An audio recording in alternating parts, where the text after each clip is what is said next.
Noong unang panahon, mayroon isang prinsesa.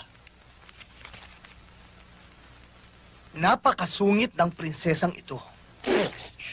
Para pala si ate to eh. Palibhasa, patay na ang amang hari at ang inang reyna. Kung kaya, naiwan ang pag-aaruga sa munting prinsipe sa prinsesa. Ang masungit na prinsesang ito ay mahilig sa kasayahan.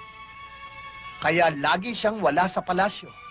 Lagi niyang napapabayaan ang munting prinsipe. Kaawa-awa ang munting prinsipeng ito. Para siyang ibon na nakakulong sa hawla sa loob ng palasyo. Isang araw, nagulat na lamang ang masungit na prinsesa at nawawala ang munting prinsipe.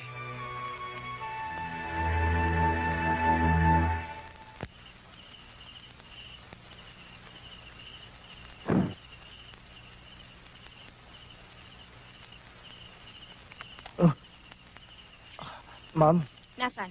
uh, Nasaan yung kwentong binabasa mo kay Mark, ha? Bakit? Wala naman dito yun, ah. wala naman kasi dyan yan eh. Wala. Pwes, nag-iimbento ka ng kwento, ganon.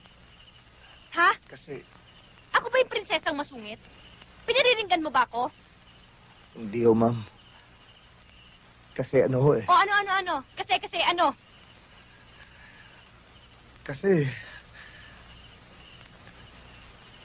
Kasi hindi ako marunong bumasa. Nag-invento nga lang ako ng kwento para makatulog si Mark.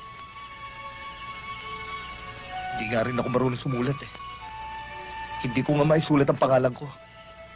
Kung nainsulto kita, patawarin mo ako.